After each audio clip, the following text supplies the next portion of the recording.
And I need a microphone. Good afternoon, everybody. Welcome. Thank you ever so much for joining us here. A very warm welcome to the Horology Forum here at Dubai Watch Week. We are going to be discussing all sorts of things, I think, here this week. Some of the knottiest issues in the watch industry. There'll be a number of different panelists. We have the great pleasure. Do we have the great pleasure of going first, of setting the tone? My name, I should introduce myself first. I'm Robin Swithinbank. I'm a journalist. I write for the New York Times, the Financial Times, and the Business of Fashion. I have been invited to host this event, which is happening here in the forum and also online, so welcome if you're following the live stream. We have been invited to discuss, well, let's call it one of the knottiest and perhaps most capricious of subjects, which is that of, let's call it allocation. Allocation of the most in-demand watches, which has been a bit of a hot topic over the last, at least, let's say, 5 years. In fact, you may have heard it said that allocation is the new discount, which is at best a palatable aphorism, but at worst, I think, is probably the consideration that the customer should consider themselves jolly lucky to be able to get hold of the watches that are the most in demand and indeed to pay full whack for them. So today's panel has been entitled The Retailer's Quickstep, inviting us not to pussyfoot around the subject matter, but to waltz straight into it and to ask how brands and retailers are tiptoeing around the tensions in this industry, as customers are asking not only how much is that watch in the window, but why can't I have it? So the question becomes, are brands and retailers somehow in cahoots here? Are they willing dance partners? Are they content to let consumers stand on the sidelines without their watches? Is it right that it takes two to tango? But as many of you will know, as observers of this industry, times continue to change. And actually, even in the few months since I was first talking with the organisers of this event about this subject matter, the market has changed. And I think that today we will be unpicking how the lack of supply and the surplus of demand has perhaps shifted a little bit, and that perhaps it might even be becoming a buyer's market again. These are all things that I would like to be discussing this afternoon. So to help us tread our way through this subject matter, I have the pleasure of welcoming onto this stage with me three highly experienced members of the watch and luxury industries. To my right is Mr. Mohammed Seddiqi, a member of our host family here at Dubai Watch Week. Thank you so much for hosting us. Thank you, Robin. Thank you. Mohammed, in your profile it says your philosophy is, and I believe this is a quote, to provide the best service with the utmost trust, making customers feel at home. To his right is Mr. Karl-Friedrich Schaufele, co-president of the prestigious watch and jewellery manufacturer brand empire Chopard. Mr. Schaufele has been with the brand, I believe, in an active capacity since 1979, I understand. So you have seen all the highs and lows of this industry in that time, I'm sure. Thank you for joining us. And then at the far end, to the far right here, is Mr. Patrick Chalhoub.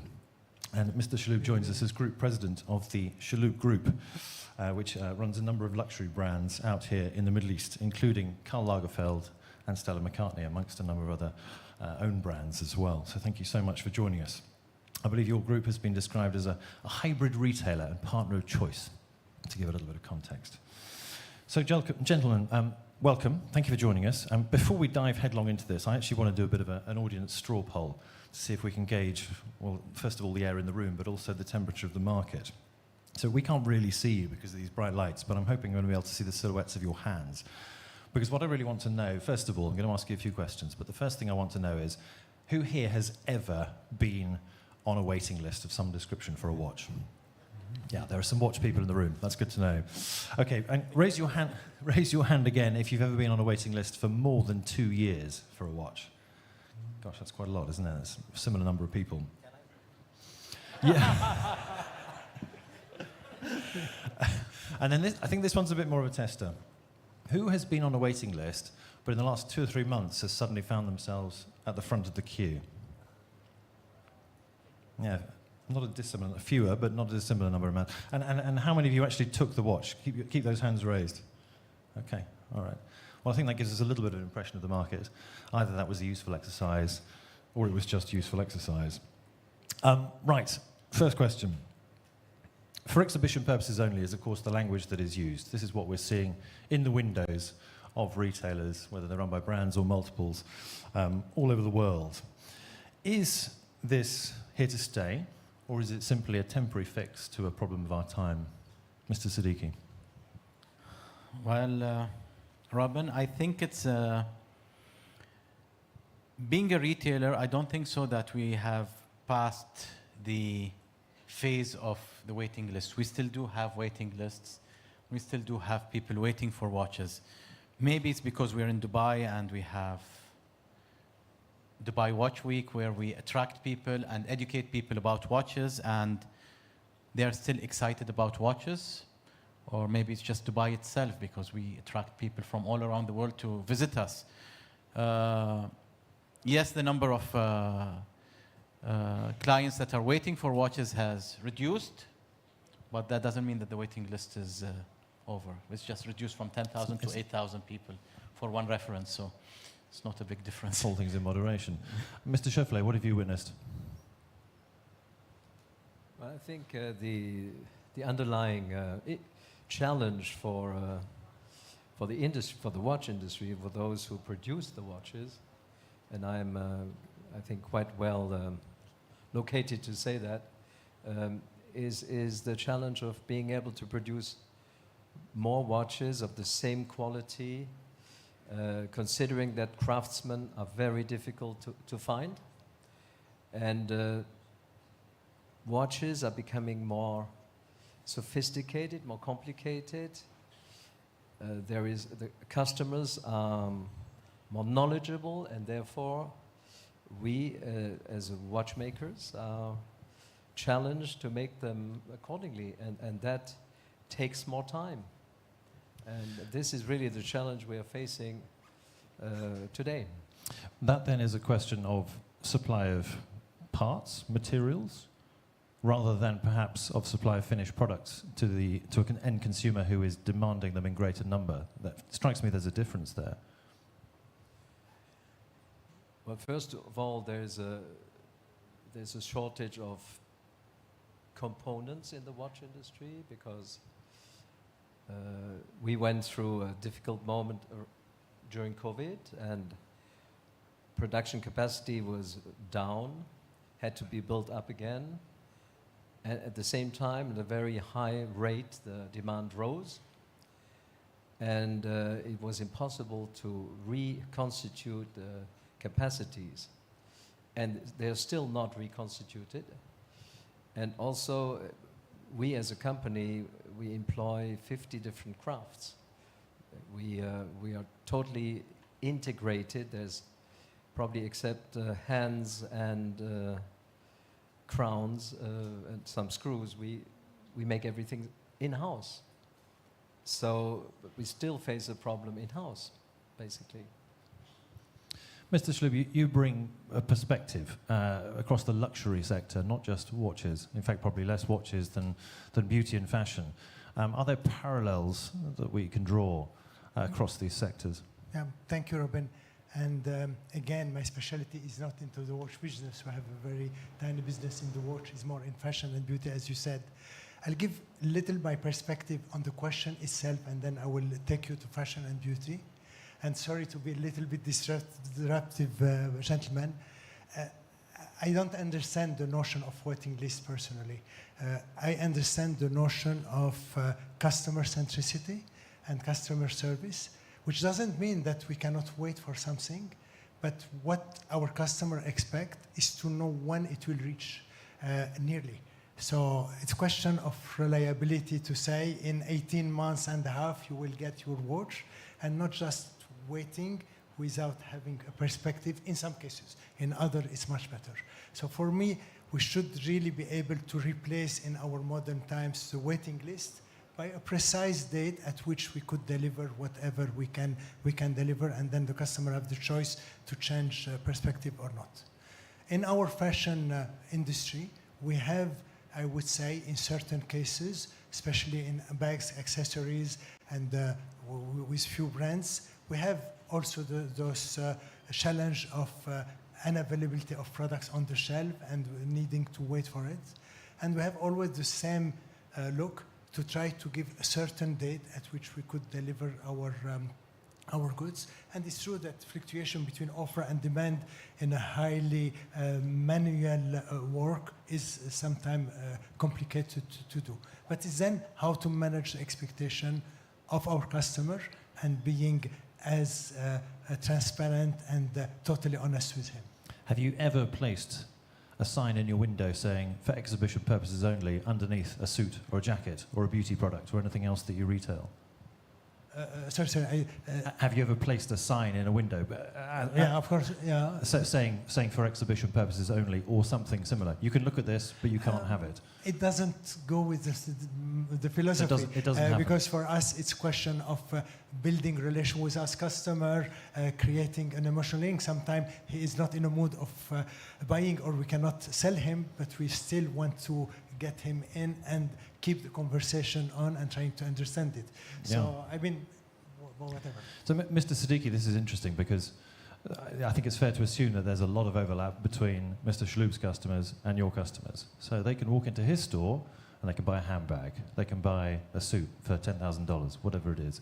But they come to your store and they want to spend the same amount of money on a watch. But they might be told, sorry, it's for exhibition purposes only, and chances are, sorry, as you haven't bought from us before, you're never going to get it. How are you managing that? Do you think that that's fair? It's not fair. Obviously, it's not fair. The thing is with Seddiqi, we give the clients choices. So we carry 60 brands, and we try to, as Mr. Chalhoub said, to keep the client engaged. Not necessarily with what he or she wants or desires on the spot, but by offering something that is readily available, by having a discussion, by making it clear why this watch is not available right away, by explaining why it is difficult, and then to understand why the client wants this specific watch, and try to move them to something else from the same brand or from another brand, and then tell them that we are expecting this watch. Today we reach to a point where people, or most of the brands, are not using the word waiting list, they use the word wish list. Mr. Chalhoub, I'm sorry to say that. Yeah, right. We don't like that word as well. I know. I mean, I believe we are in a business, a retail business, where we have to always satisfy our clients. We have to make sure that we are delivering what they want.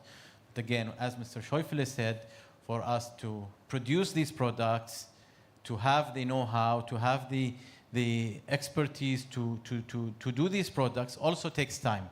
So again, coming back to the point of Dubai Watch Week, thanks to Hind, I think she's standing over there, we have this platform to educate people and to make people understand why does it take so long for a watch to arrive.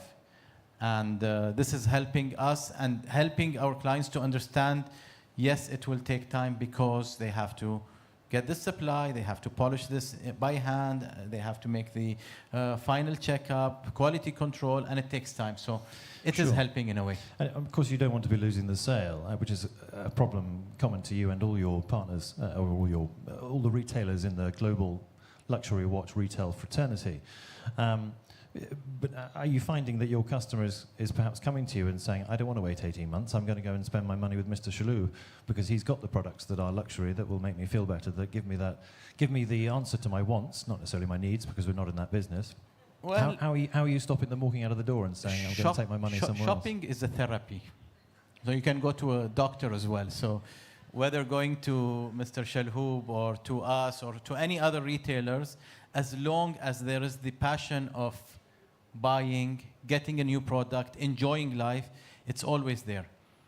We try at Seddiqi as much as possible to cater to the requirements of the customers based on their purchase history, based on their buying patterns. We have to be fair with the end consumers to make sure that they are not getting everything and forgetting about the rest, but to divide the products equally to all the customers so we have everyone happy. So it is a challenge, though. To keep the customer, and rightly so, and to make sure that he build a relation even if you don't have the transaction. Exactly. I witness that this is what's happening. I assume that hasn't happened overnight, of course. I mean, as you say, there's an education process, but have you seen, well, let's call it frustration, whether it's weightless frustration or it's frustration at seeing that a watch is in a window but you can't have it, have you found that that frustration has actually been reduced over the last few years, or are you still getting the same number of customers coming in and thumping their fist on the table and saying, why can't I have this watch? In my opinion, it's not a frustration as long as we explain to the clients why they can't get it. If there is an explanation, but you walk into some brands that we carry, unfortunately, as well, and they tell them, I would like to have a watch, and they tell you no. Simple as that. And they don't even help to explain why this watch is not available. Whereas us at Seddiqi, our philosophy in the company is that every customer walks in is king. And we have to cater to their requirements and listen to them and explain to them why this watch is not available. Why is it on display so people can see it? We reached to a point where there are some watch brands that are not available. Clients order them, the watch comes, and the watch is being directly delivered to them. They don't know if it's a comfortable watch. They don't know if it's a beautiful watch. They don't know if it's what they want. They don't know if the color is matching, but we tell them, or the brand tells them, this is available. You want it, you take it. You don't want it, you don't take it. Is this the right way for luxury? No, it is not. The customers must have a choice. They must see the products. That's why it is our job to make sure that we explain to the clients that this is a watch on display. It has recently been launched. We're here showcasing it. We want your feedback. Do you like it? If yes, we will put you on the list. We try to avoid the word waiting, Mr. Chalhoub, inshallah in the future. But to tell them that it will be coming, but you can see it, feel it, touch it, see if it's comfortable, because you might see a watch at $50,000 or $100,000, but it might not match your personality or it might not suit your wrist. So why to be on the waiting list and then the watch arrives and you say, oh, I don't like it. So that's why the watches are on display, for people to see them. Let's try and explore where this language came from for exhibition purposes only, and what the relationship is like between the brands and the retailers. So, I don't know, Mr. Schaufele, you obviously have a lot of your own boutiques, you have a number of franchised boutiques, you work with a lot of third-party retailers.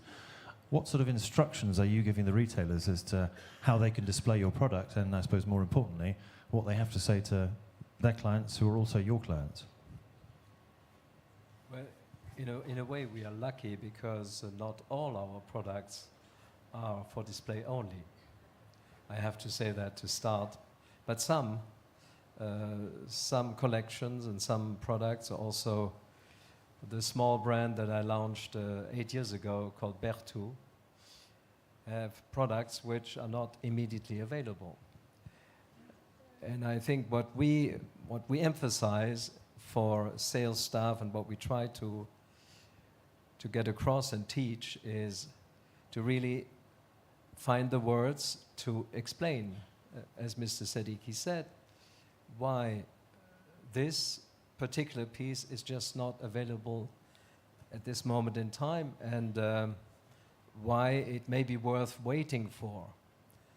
But I think the term worth waiting for is also an important term.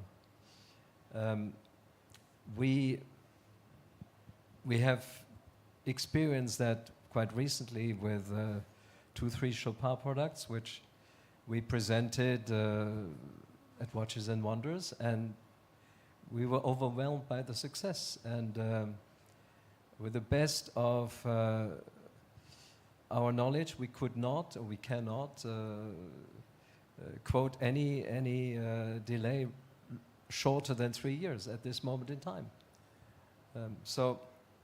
But I think there's also another frustration that we should not forget. Everyone who is behind the counter explaining a watch, who is actually an experienced salesperson, is also frustrated because no commission. They are put in a very difficult position. And their passion is to sell watches. And here they have to explain why a watch is not available. So it's really a concern that is a 360-degree one. Is it part of your active dialogue with retailers, though? So would you send one example of a watch and then say to them, you can't actually sell this, you can only tell people that it might be available at some point over the next 3 years? Is that how it works between the brand and the retailer? Unfortunately, that's what we have to tell them. We would like this to be otherwise, but this is a situation we face, and it was not planned in any way. It came as a surprise to us. We relaunched a watch that I have the original one on my wrist here. It's a watch that initiated our LUC collection almost 30 years ago. We relaunched it in stainless steel, lucent steel, and now we were overwhelmed with a demand that we cannot face. Do you consider that to be a badge of honour? If I might, sorry, stay with you just a moment, Mr. Schaufele, because there's a certain amount of prestige that I think, well, retailers, brands, and probably consumers as well, attach to the idea that there is a waiting list and that once they've got it, it might be, as you say, worth the wait. But it really, the coin really has two sides. Yes, of course you can consider it a badge of honor, but at the same time, it's a great responsibility that we have to satisfy our partner and our final customer. And that's our, main purpose, I would say. And Mr. Chalhoub, you may not run waiting lists or wish lists or anything similar, but I'm sure there are limited releases, there are capsule collections, all sorts of things that come through your network of stores, which will be in some way very much in demand with a very limited supply.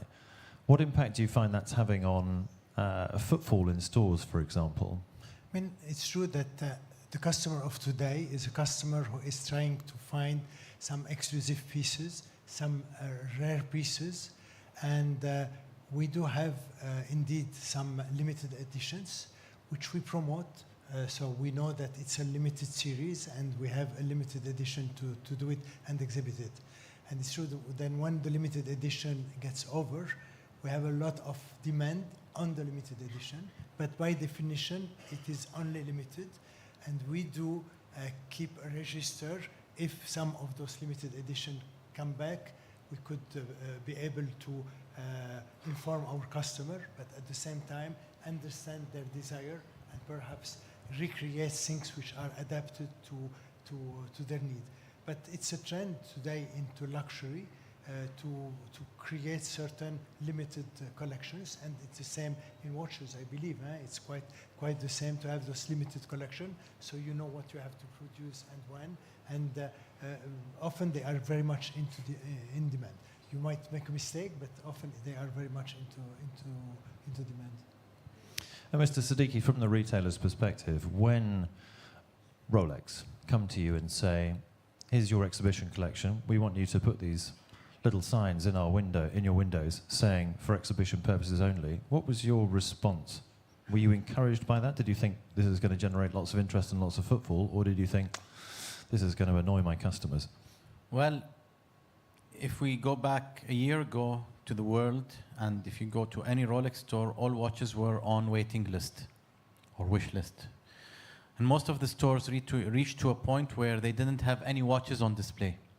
So we believe that the idea or the initiative that Rolex and few other brands that have taken to have some pieces on display to showcase the product ranges and the different price ranges of the watches and the different sizes was a good move for clients to understand the collection. Not every client that walks into a Rolex store or any product, a luxury product store, would know what they're looking at. So it's important that everything is displayed so that people can understand the different materials that it comes in, the different sizes, the different complication, the Datejust, the day dates, the Sky Dwellers, the professional models, the Submariner, the GMT. It was important that we showcase it to the clients, whoever is coming in as a first-time visitor or a first-time buyer of a watch, to understand the different models and to see this one.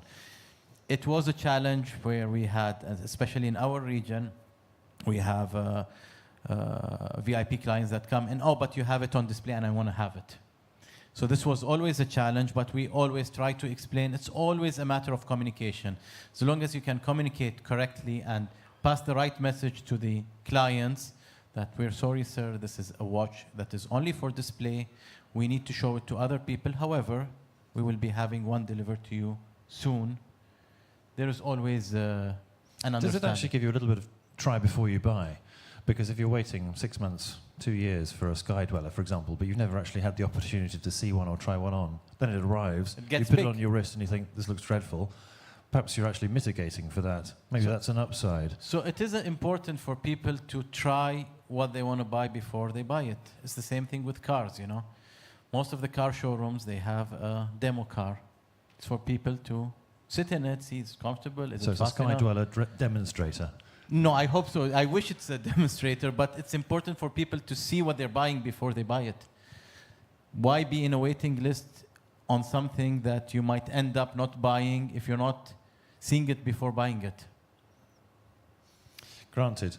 Would you agree with that, Mr. Schaufele? Is that your experience too in your boutiques, that with these few pieces that you described that are limited in supply, that your consumers are actually quite glad to have the opportunity to try something on, even if they can't buy it? Or are we clutching at straws there?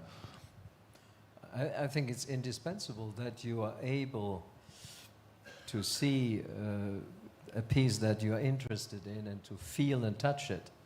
Because with watches, unless you see it in the real thing in front of you, cannot judge the size, and when you put it on your wrist, it's very oftentimes another watch. And I think this is what Dubai Watch Week is all about. And especially if you look at the display of the independent brands, which only produce 50 watches a year, or in Bertou's case, 70 watches a year. The only place you will get to see one of these watches actually in the flesh is here. And this is a tribute I have to said to the Seddiqi family, because it's quite unique in the entire world. And whether it's a big brand or a very small independent brand, it's all about really getting in touch with the watch. And okay, the frustration may increase when you have it in front of you and you can't get it, but I think it is still the better path than only seeing a watch on Instagram at the most. Granted, yeah. Mr. Chalhoub, I wonder whether you look at the watch industry and you look at, for exhibition purposes only, and you look at waiting lists, wish lists, whatever we're calling them, and do you, to an extent, look at that with a sense of glee, thinking, great, this means that there are going to be more customers coming my way?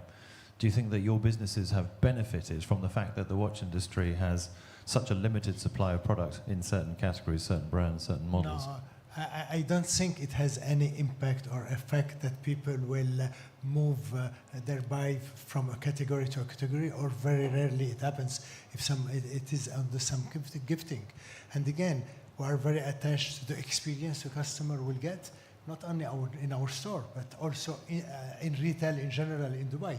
So if we feel that some customers are not satisfied, even with some of the other retailers, it doesn't please us more to have them unsatisfied. On the contrary, so no, I wouldn't say we benefit of it, but I would say we always try to continue inspiring our customer and trying to find him certain solution and if he starts complaining, we try to ease his complaint rather than add on it more than that. We have another problem which we face in our industry. Sometimes we have people who are queuing in the doors of the store, and queuing in the door of a luxury store is always extremely disappointing for our customer.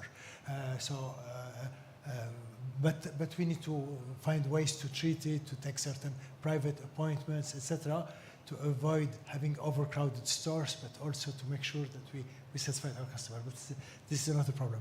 And then when they have to queue, they go to Seddiqi because they don't want to queue.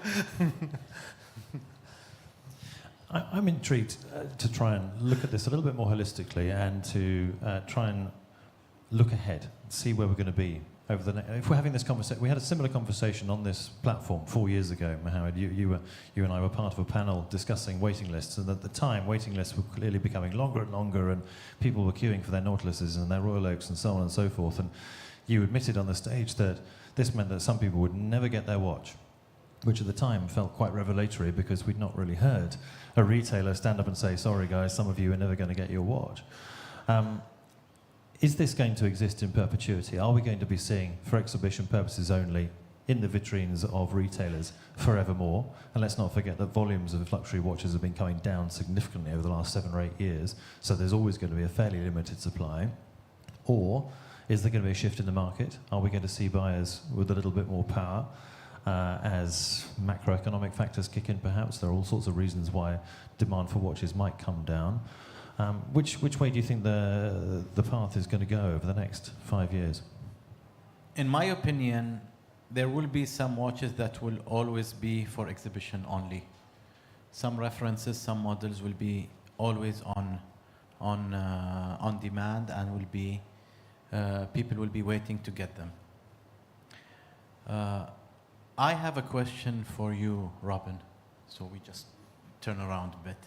If you would like to buy, let's say, a Submariner, and you have to be on the waiting list, would you go and buy something else, or would you go and hunt down a Submariner from all around the world?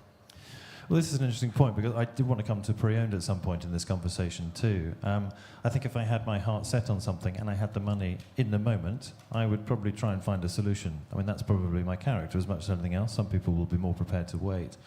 I think, honestly speaking, it's unlikely that I would take that money somewhere else for a number of months, but I think that there would come a point where, because all of us have pressures at some point financially, where there's a need as well as a want to spend the money somewhere else. So I wouldn't wait forever. I wouldn't wait open-endedly, no. There's always a limit to everything. Yes. But you wouldn't go for another diver's watch. That's my question. I'm not quite sure how to answer that. No, I think, speaking entirely personally, if I had my heart set on a particular model, then yes, I would go for that. But then equally, there are a lot of customers who come into a store who aren't so set on a particular model. They have a budget, they have an occasion. You know, there's a deadline often when it comes to purchasing a watch, an anniversary, a birthday, a promotion, whatever it is. I want the watch now. But that's our job, to make sure that we cater to the clients and show them the options based on the budget, based on the color, based on the design, based on the age, to give a choice. And I believe that if you desire something, you would wait for it, up to a certain limit. I think what's interesting also, though, is that this plays into the hands of the multiple retailer. And of course, if we're slightly tangentially looking at the way that the retail space in luxury watches has changed over the last decade or so, there's been a huge impetus behind direct-to-consumer. But perhaps what you're saying, and I wouldn't blame you for saying so, given your position, is that the multiples will continue to be relevant for as long as we are seeing for exhibition purposes only, for as long as there are waiting lists. The multiples' future, therefore, looks pretty secure. And another point, just to make it clear, if something is easily available, you wouldn't want it as well. So the desire of waiting, not 10 years obviously, it's a much shorter period, but the desire of waiting and getting something that you have waited for is a satisfaction by itself. So it is helping in a way. One of the first rules of luxury is that people want what they can't have. So yes, there will always be a degree of momentum in the sector. I mentioned. Sorry, can I ask you a question on this subject? Do you think that some brands purposely create a waiting list to create this kind of feeling? Of course. I have a live example of, it's not watches, but it's more fashion.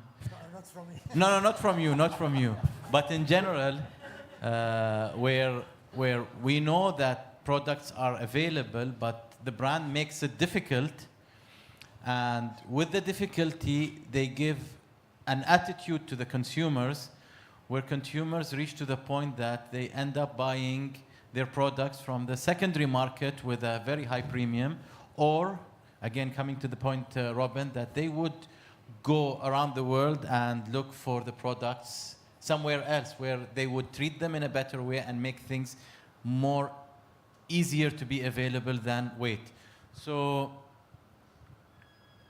it is tricky, and we have to look at it in this way, I believe. Thank you for asking the best question so far, Mr. Chalhoub. I'll leave it to you to take the session from here.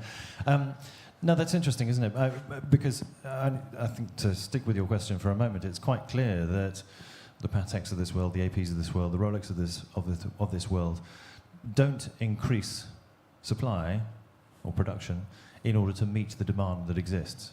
And that, as we understand, retains the desirability in the product. So, yes, I'm sure that happens, and I think it will continue to happen for as long as luxury is a thing, for as long as this market exists and perpetuates. We sort of touched on pre-owned a couple of times, but I think we should probably look at it more closely.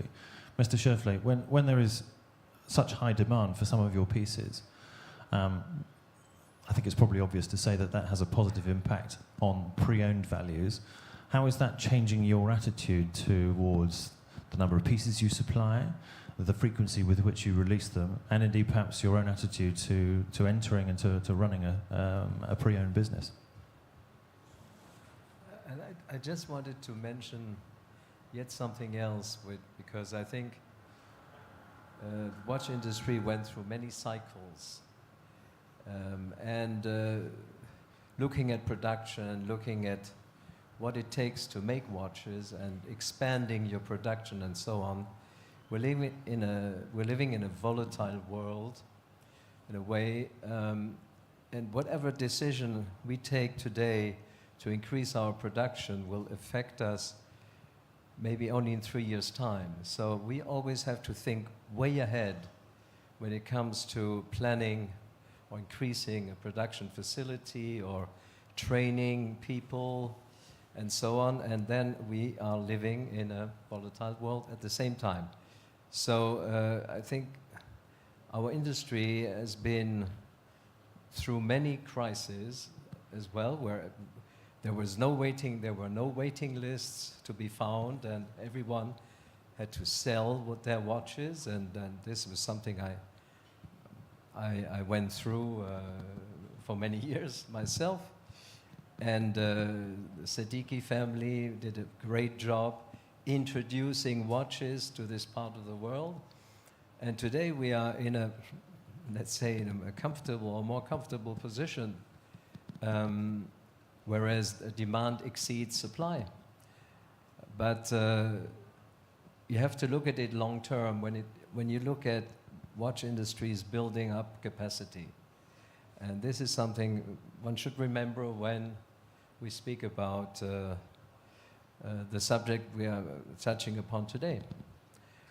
To answer your question, I think the fact that the market of pre-owned watches, as they call them, has become more regulated and more professional, I think is the best thing that could happen, because these watches are taking on more and more importance, because new watches are not readily available. And but unfortunately, there's also another aspect to watches today. It's the speculation. And fortunately, we're looking at a growing number of watch aficionados, watch collectors, and especially young generation is very active in this field, which makes us very happy. But also there was a growing number of watch speculators. So people who... Do you still feel that? Because I think over the past 18 months, general observations would be that speculation has luckily worn off simply because the market regulated itself, and which is a good thing. But we still are looking at this type of occurrence. I'm sure that you agree. And as a brand and as a retailer, it's really also our duty to look at that closely. Robin, I have a funny story. 2 years ago, I had a client come in and he says, I would like to have a certain watch. And I told him, but you don't wear watches. Why do you want this watch? And he said, I'm building a house. So I told him, then why do you want a watch? He said, because I want to sell it and pay the difference to the construction company. So I told him, thank you for being honest, but, you know. We like transparency in this I'm sorry, industry. I cannot give you the watch. Well, and we haven't really used the word, have we yet? But flipping is obviously a symptom. I think it's a symptom of for exhibition purposes only. It's a symptom of watches that have such high levels of desirability that people will walk in and buy a watch, knowing that when they walk out the store, it'll be worth 1, 2, 3, 4, 5 times X what they paid for it, which, as we know, places a huge amount of pressure on the retailer in the first place to vet the customer, to make sure that they're selling to the right people, so that they get to retain the account and the authorized dealership status that they might otherwise lose, which could, of course, affect their business significantly, because it's likely to be from one of the big brands that takes up the largest chunk of your business. Are you finding that you are still in a position where you're having to routinely vet, or actually, given there's been a little bit of a cooling in the market in terms of speculation, in terms of pre-owned values, are you finding that that's less of a burden on you and your teams now than it was? We see that the situation has diversified or changed, diverted to clients that are seriously buying watches for their hands, for their wrists, not to keep them in their safes, wait for the prices to go up, flip them. The cycle is, as Mr. Schaufele said, is always up and down with the watch industry. The secret recipe is to make sure that the watch industry delivers the quality, to maintain the quality, to make sure that the products are up to a standard, putting in mind that a timepiece is a piece of art. The time and effort that the companies put to create a timepiece takes time. And we have visited so many factories, and one of them is Chopard that we have visited. And we, as Seddiqi, we do a routine factory visit to clients for them to understand. And thanks to Dubai Watch Week again, we brought a mini Switzerland to Dubai to explain the process and the procedure in creating a timepiece. It's not only having bread, putting mayonnaise and a chicken and close it and eat it.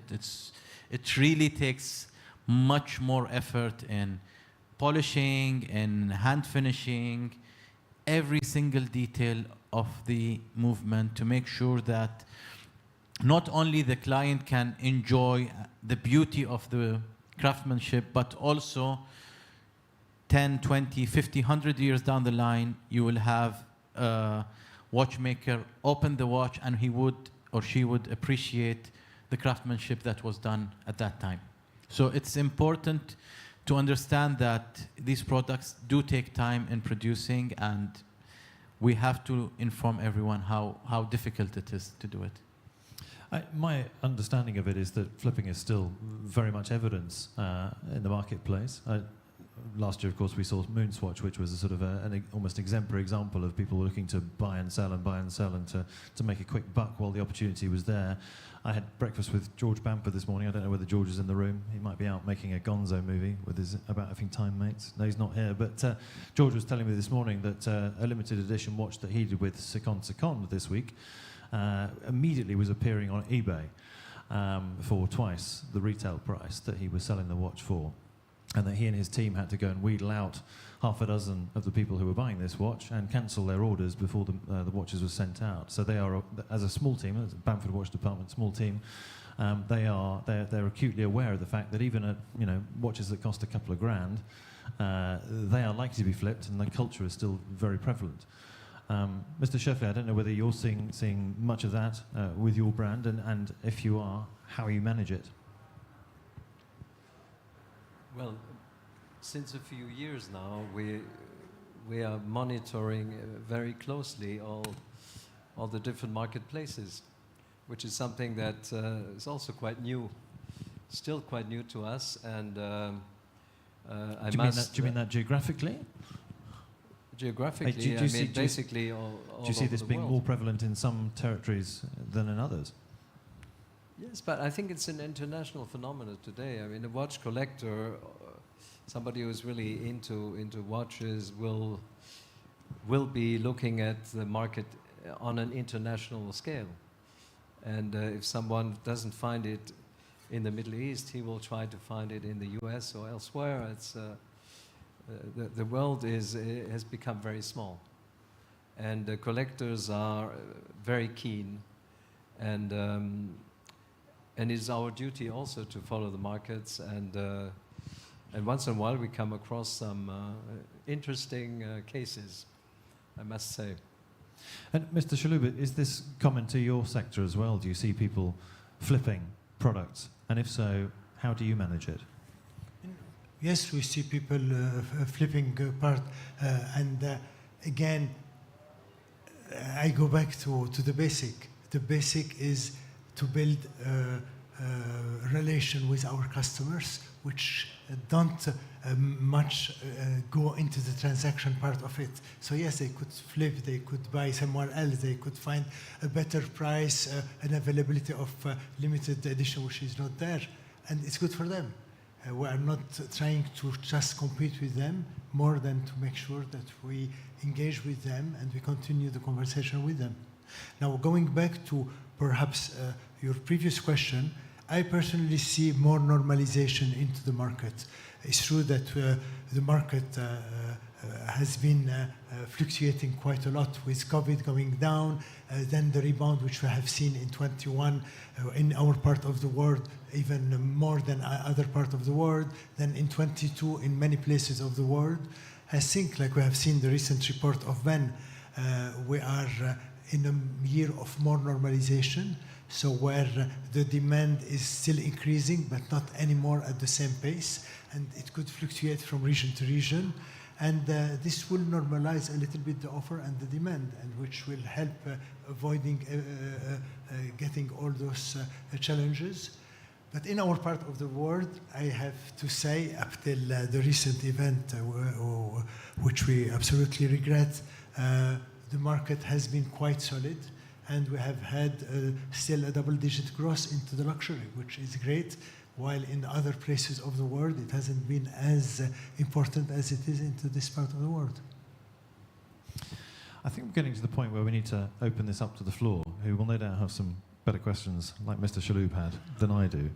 Mr. Rolex. James, you're a darling. I can always rely on you to ask a question. Can we get a microphone to this gentleman? Question for Mr. Seddiqi. You mentioned that you like to be able to direct clients to alternatives if a product is sold out. How does that fit well with the way that brands are kind of forcing you into having monobrand boutiques, which would kind of close off your options? Easy. We move them out of the boutique and take them to another boutique. Or, you see, you take them on a lead, or what? we do have a lot of monobrand boutiques, but we have also multi-brand boutiques, and they're always in close proximity. If a client comes in and he's or she's interested in a certain brand, and just for argument's sake, let's say Chopard, we always try to, and that's again, it's how good the salesperson is to convince the client that there are bigger varieties of products that are available in the same product range. So You have the Mille Miglia, you have the LUC, you have the Alpine Eagle. You want a ladies' watch, you have the Happy Sport, you have the Happy Spirit, you have the diamond watches. So there is always a room for offering different products. The most important thing is keeping the client staying in the store to understand the story of the brand, to discover the collection of the existing brand. If there is no interest, then we can talk about other things, but as long as the client is engaged with you and is listening to you, you have a chance of convincing them to buy something. If they have something in specific, if someone comes and wants the Alpine Eagle with the blue dial and it's not available, they would say, once you get it, please let us know, and they would walk out. But as long as you can engage them and keep them in the store, you never know, you might end up selling him a diamond piece or a jewelry for his wife or for his daughter, or she can buy a piece for her husband. So it's always important to engage with the clients, storytelling, making sure that they are there. I've been in the retail, and I still visit the stores almost on a daily basis. I started with Seddiqi at the retail level, and I witnessed that clients come in, and we don't carry Cartier, for example. They say, we'd like to have Cartier. Sorry, sir, we don't have. That was the reaction of our team members 20 years ago. I sat with them along with my cousins, and we said, this is not the way we want. If I walk into a store and I tell them, I would like to have this, and they tell me, we don't have this, and they close the subject, it means they don't want me to stay in there. So we have to make sure that we pass the right message, and we make sure, no, sir, I don't have this, but I have something else to offer you. Please have a seat. So it's important to welcome people in a retail environment where it feels home for them. I hope I answered your question. Thank you. James is satisfied. Is that Astrid back there? Astrid, you caught my eye. Hi, Astrid Ventland from Miss Tweed. I'd like to build up on James Dowling's excellent question. This is a question for you all. Do you think that customers' frustration in getting the Rolex, the Patek they want, has helped fuel demand and interest for independent, small, new-coming watch brands? And I'd like you to tell us a bit about this trend. Thank you very much. Go for it. We'll work our way along. I wouldn't say that the trend has shifted people to the independent brands. Independent brands have reached to a point where they showcase the beauty of craftsmanship, the desirability because of the non-availability of the products, and it has reached to a point where it's for the clients and collectors and aficionados that have already the Pateks, the Nautilus, the Rolexes, they have the Audemars Piguets, and they want a new, I wouldn't say a challenge, but a new experience. And once you start with independent watchmakers, it's pure passion. It's really something that you cannot describe it. I started having this soft spot for independent brands. If I'm not mistaken, it was 2006 when I was visiting Singapore for I don't think so Michael Tay is here, but I'm sure someone here who would pass this message to him when he created the Watch Temple, which was a mini version of what we have today. And it was there where I understood more about the independent watchmakers and the relationship that you have in terms of the product creativity, the details into the finishings and everything. And look at the watch industry today. Rolex was an independent brand. Patek Philippe was still an independent brand, but it was two individuals that started with few hundred watches, even less maybe. So all these big brands all started with nothing, with few watches, with passion. And today we see that Ferdinand Berthoud, MB&F, Acrivia, Renaissance, and many other of these independent brands are starting the same way. Will they end up 100 years from today as big groups? Maybe yes, maybe no. We see Moser. They started as a very small independent brand that died for many years, and there is a rebirth. And now they are back, and they are still independent, but they are not as small as Ferdinand Berthoud or Acrivia, and it's growing because there is more demand, there is more appreciation on the independent brands. But coming back to your point that if the usual suspects are not available, people will not go to the independent brands directly. They would need to be already deep inside the passion of watches to understand the independent watches. If I can give another perspective, and probably in the fashion business, but it's not probably different. From a consumer view, we are seeing more and more interest of the consumer, at the same time attached to some of the non-name and strong brands, but at the same time more curious to discover some new brands, something which are different, something which are... So there is more appetite and curiosity from a customer perspective, more and more. I'm conscious is there an organizer in the room who can wave at me if we're running out of time? We've got 3 minutes left. Is it right if I ask a couple more questions? Yes. Rob, I can see you in the front row over to my left.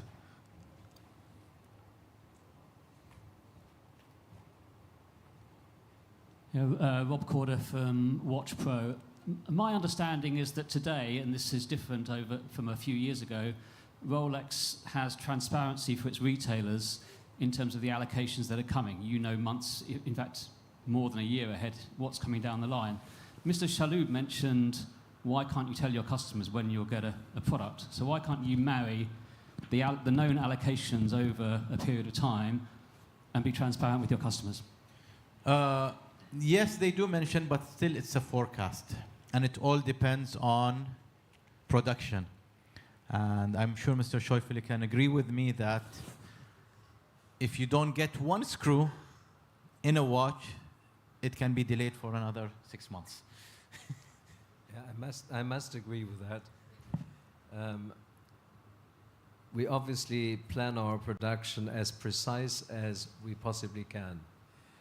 But unfortunately, and I'm not sure if this is a problem really of the watch industry, it hardly ever happens exactly the way we planned.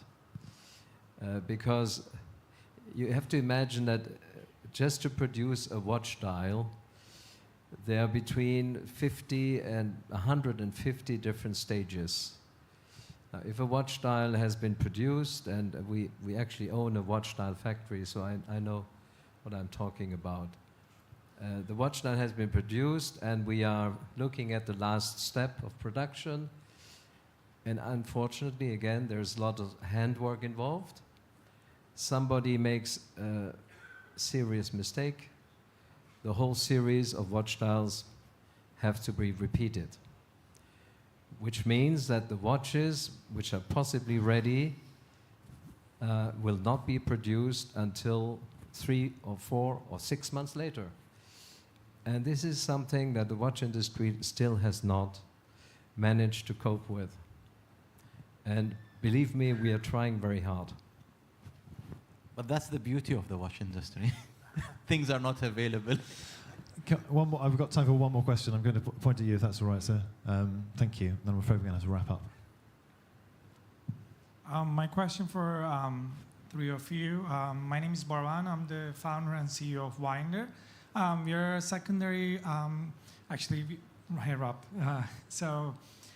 We are the global marketplace for secondary watch boutiques. So when I talk to boutique owners, usually like store owners, everyone has this question: will all the brands enter the certified pre-owned watch market like Rolex did?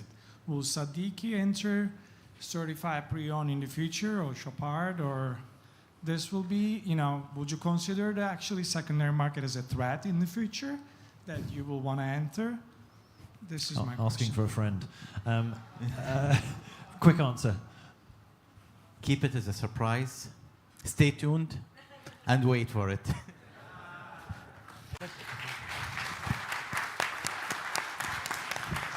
Thank you. Yeah, that wraps up our time. The clock has long since died in front of me, so apologies to the organisers for overrunning slightly. Thank you so much for being here, everybody. To Mr. Seddiqi, Mr. Schaufele, Mr. Chalhoub, thank you so much for joining us and for your insights. Thank you.